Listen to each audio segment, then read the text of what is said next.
नमस्कार, मैं शुभ शुक्ला और आप देख रहे हैं नेशन नाउ समाचार। आइए रुक करते हैं यूपी की कुछ खास खबरों की ओर। कन्नौज के इस्माइलपुर गांव में प्रार्थना सभा की आड़ में चल रहा था धर्मांतरण का खेल। बीमारियों से ठीक करने का झांसा, लालच और बहकावे की रणनीति, लेकिन पुलिस की दबिश में टूटी साजिश की चैन। चोर गिरफ्तार, जिनमें 2 महिलाएं भी शामिल। एसपी बोले, भोले भाले लोगों को बनाया जा रहा था निशाना। गुरसहायगंज पुलिस जांच में जुटी है।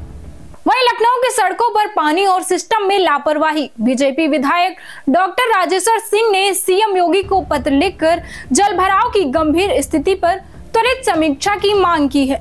हर साल करोड़ों की लागत के बावजूद नालियां बदहाल। विधायक ने जवाबदेही तय कर अफसरों पर कार्यवाही की मांग की। मॉनिटरिंग कमेटी और दीर्घकालिक मानसून प्लान की भी वकालत की।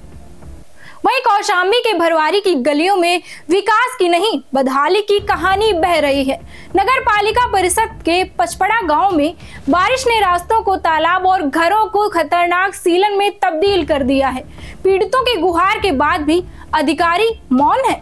अब बूढ़ी मां की आंखें और टूटते घर पूछ रहे हैं, जवाबदारी किसकी? बुलावा भैया इसलिए कि कोई हमका जांच पड़ताल नहीं किया। हमारे अंदर सगल पानी भर गवा और गिरे के संभावना है।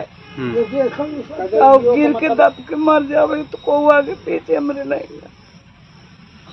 तो आप रोइए ना, बताइएगा आप इसकी एप्लीकेशन कहीं दिए? हम गवाए नगर पालिका मानी, हमार कोई सुनाई नहीं भाई।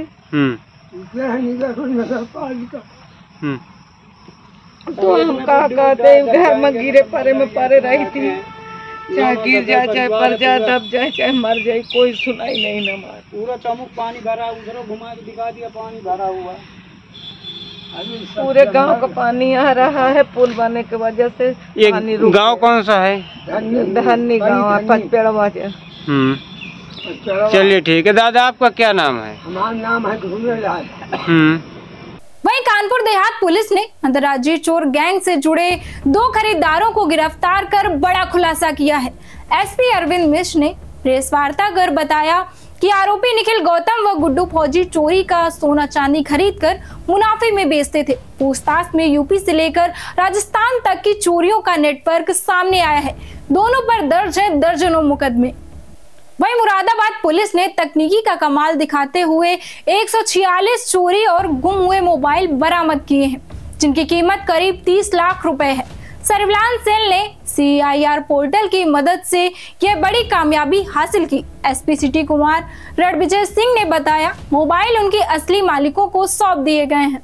वही अमेठी में रिश्तों को शर्मसार कर देने वाला मामला सामने आया है, जहां पत्नी ने अपनी बेटी के साथ मिलकर अपने ही पति की धारदार हथियार से हत्या कर दी। चंदेईपुर गांव में चल रहे पुराने पारिवारिक विवाद ने आज एक जान ले ली। पुलिस मौके पर पहुंची, शव को पोस्टमार्टम के लिए भेजा गया। अब सवाल ये, क्या वाकई इतना जहर भर चुका था रिश्तों में? वहीं अमेठी में गणेश चतुर्थी की धूम देखते ही बन रही है। श्रद्धालुओं ने घरों और पंडालों में भगवान गणेश की भव्य प्रतिमाएं स्थापित की। महाराष्ट्र की तर्ज पर सजाए गए पंडालों में भक्ति और उत्साह का अद्भुत संगम दिखा। विधिवत नेत्र पूजन और पूजा अर्चना के साथ गणेश उत्सव की शुरुआत हो गई है, जो पूरे 7 दिन तक चलेगा। 26 साल, कई तारीखें और अब इंसाफ की गूंज। फर्रुखाबाद में PWD के ठेकेदार शमीम की दिन दहाड़े हुई हत्या के केस में कोर्ट ने माफिया अनुपम दुबे को उम्र कैद की सजा सुनाई है।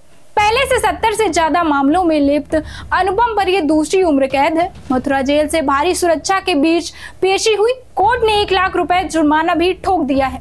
वहीं अलीगढ़ में गणेश चतुर्थी का पर्व इस बार और भी खास बन गया है। महाराष्ट्र की तर्ज पर जहां भव्यता दिखी, वहीं पर्यावरण संरक्षण का भी संदेश। गिलराज जी मंदिर के महंत योगी कौशलनाथ ने बताया कि श्रद्धालुओं ने गोबर और मिट्टी से बनी प्रतिमाएं स्थापित की ताकि विसर्जन में कोई बाधा न आए। पूरे शहर में गणपति बप्पा मोरिया की गूंज सुनाई दे रही है।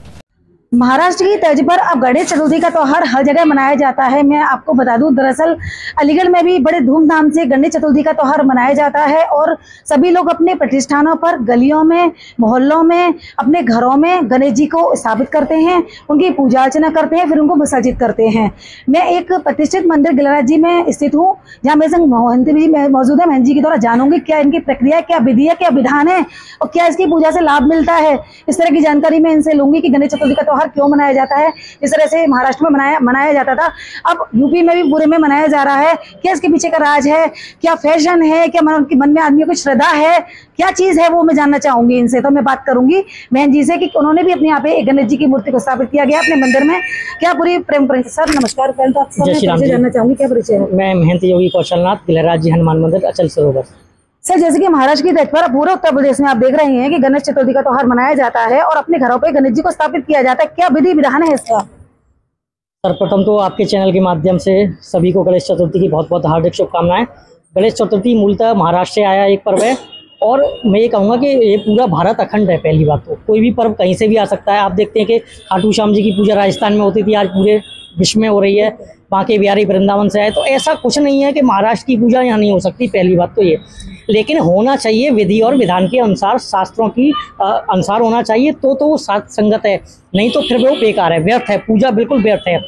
हमारे यहाँ विसर्जन की जो परंपरा है पार्थिव गणेश या गोबर गणेश की है, और वो भी जो प्रतिमा है अधिकतम 10 से 12 इंच की होनी चाहिए। इससे अधिकतम प्रतिमा का विसर्जन किया ही नहीं जाता है। और केवल मृतिका यानी मिट्टी की मूर्ति या गोबर की मूर्ति, हमारे यहाँ पीओपी का प्रचलन बढ़ गया है। एक दूसरे की देखा देखी, बहुत बड़े बड़े गणपति लाते हैं और विसर्जन करते हैं, विसर्जन से पहले ही खंडित हो जाते हैं। बहुत से नदियों में डालते हैं, नदियों में अब पानी में जाने से पहले ही खंडित हो जाते हैं। तो आपने क्या, आपके हिसाब से किस तरह की मूर्ति का निर्माण होना चाहिए जिससे कि उसकी पूजा शुद्धता मानी जाए और उससे उसको लाभ मिले जनता को?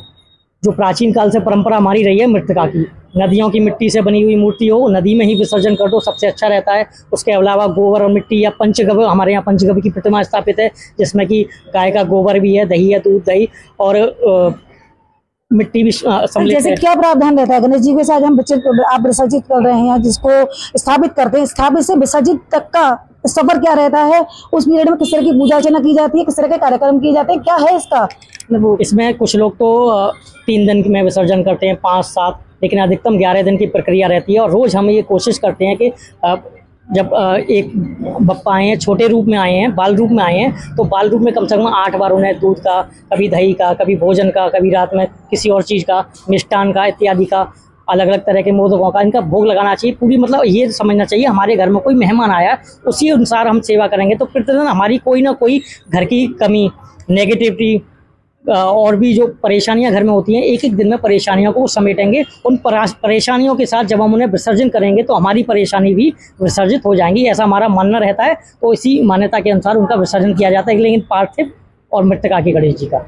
जैसा कि महंत जी के द्वारा बताया जा रहा है कि छोटे से गणेश जी जो प्योर मिट्टी से बने होने चाहिए, गोबर से बने होने चाहिए, ऐसी चीज़ों का निर्माण करके उसको स्थापित करना चाहिए, उसको विसर्जित करना चाहिए, जिससे आपको लाभ मिले। क्या पीओपी और पत्थर यानी किस चीज़ के भगवान जी बनाकर जगह जगह बड़ी बड़ी मूर्तियां लगाई जाती हैं, दिखावा किया जाता है, जो गलती नहीं है, विसर्जित नहीं होती। तब विसर्जित ही नहीं होती तो उनका क्या लाभ, क्या इनकी पूजा, क्या अर्चना? बेशक कुछ लोग और मौजूद हैं, मैं उनसे ही बातचीत करना चाहूंगी। क्या कहेंगे गणेश चतुर्थी को लेकर, तो क्या कहेंगे? गणेश जी बुद्धि और देवता हैं। हमको गणेश जी की पूरे तन मन के साथ पूजा अर्चना करनी चाहिए, जिससे कि वो हमें यश समृद्धि दें। जैसा कि यहाँ भक्त के द्वारा भी बताया जा रहा है कि हमें उनकी पूजा अर्चना करनी चाहिए, हमें यश धन हर चीज़ की बात में अपने सहयोगी से कहूंगी कि थोड़ा सा यहाँ दिखाने की प्रयास करेंगे। जैसे बड़े से गणेश जी के साथ उन्होंने बहुत छोटे से गणेश जी हैं, मैं कहूँगी अपने सहयोगी से वो दिखाएं किस तरह से छोटे से गणेश जी की ही स्थापित करके इसकी पूजा अर्चना करके इनसे हमें मनोकामना मांग के इनको विसर्जित किया जाए, तो इससे कहीं ना कहीं पूरा लाभ मिलता है। ये दिखावा सब समाज में देखने को मिल रहा है, जो बड़ी बड़ी मूर्तियों को रख रहे हैं, जो मूर्तियां गंगा जी में जाकर विसर्जित करते में गलती नहीं है, जहां पर गंगा जी प्रदूषित होती हैं। इसीलिए मैं ये कहना, मैं कुछ और लोगों से बातचीत करने की कोशिश करूंगी, क्या उनकी राय है गणेश चतुर्थी को लेकर, किस तरह का ये महाराष्ट्र की तर्ज पर अलीगढ़ में मनाया जाता है। सर, क्या कहेंगे गणेश जी के त्योहार को लेकर? आप मत कहिए, क्या कहेंगे गणेश जी के बारे में? क्या कहना है? सिद्धि के तो बनाया क्या भैया हमने? हाँ बताइए, इनके बारे में क्या कहना? भगवान है, आप किस तरह से देखते हैं? जैसे अलीगढ़ के अंदर गणेश चतुर्थी का त्योहार बड़े धूमधाम से मनाया जा रहा है, आपकी क्या विचार अच्छा है, भगवान है। हमारे हिंदू धर्म में गणेश जी सर्वप्रथम पूजनीय होते हैं, इनकी पूजा की जाती है। इसको देखते हुए आप भगवान से अपने लिए क्या विश मांग रहे हैं? कुछ नहीं भाई, भगवान के दर्शन ही काफी है, मांगना क्या है, बस वैसे ही देते हैं। हमारे सोचने पे हम सोचते हैं ना कि भगवान से कुछ मांगो, उससे पहले हमें मिल जाता है। हमारे सोचने से पहले दे देते हैं भगवान, ऐसा कुछ नहीं है। जैसा कि बताया जा रहा है कि भगवान से जो मन में बात हम जो सोचते हैं मिल जाता है भगवान से, बिना कहीं भगवान देते हैं। ये सत्य है, मैं मानती हूँ सत्य है। जैसा कि भाई के द्वारा बताया गया कि मन में हमने जो सोचा आज भगवान ने ऐसा में दिया। कुछ कहेंगे सर गणेश चतुर्थी को लेकर? गणेश जी सर्वप्रथम देवता हैं, पूजे जाते हैं और सब विघ्नों को हरने वाले हैं। गणेश जी के लिए यह है कि कभी भी कोई भी ये जो है क्या कहते हैं,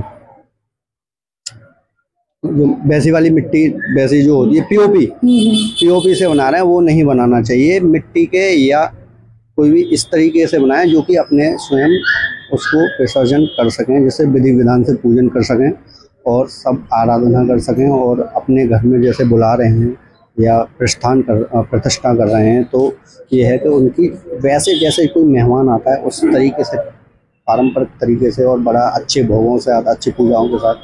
क्या नाम है सर आपका? अमित झा के द्वारा बताया गया कि छोटे से गणेश जी को स्थापित कर उनकी पूजा अर्चना कर, जैसे कोई घर में मेहमान आता है, मेहमान की तरह उनकी पूजा अर्चना करनी चाहिए, मन की मनोकामना मांगनी चाहिए। जैसे और जितने छोटे गणेश जी होंगे, जितने प्योर मिट्टी के बने होंगे, वो गंगा जी में जाकर विसर्जित हो जाएंगे। अगर वो विसर्जित नहीं होंगे तो कहीं ना कहीं खंडित होंगे, जहाँ स्नान करने वालों को भी दिक्कत होगी और जहाँ पर वो गलाब नहीं होगा, जगह जगह वो पूरा एकत्रित होता है। गंगा जी को भी हम दूषित कर देते हैं, एक तरह से गणेश जी को पूज रहे हैं, दूसरी तरफ गंगा माँ को दूषित कर रहे हैं। अब शशि गुप्ता अपने सहयोगी अक्षय गुप्ता के साथ। वहीं बांदा में महिला सशक्तिकरण को नई उड़ान मिली है। कलेक्ट्रेट सभागार में जल शक्ति राज्य मंत्री रामकेश निषाद ने 15 नवयुक्त मुख्य सेविकाओं को नियुक्त पत्र सौंपे। मंत्री ने कहा, प्रदेश में पारदर्शिता के साथ 2025 सेविकाएं नियुक्त की गई। ये नियुक्तियां आत्मनिर्भर और विकसित उत्तर प्रदेश की दिशा में बड़ा कदम है।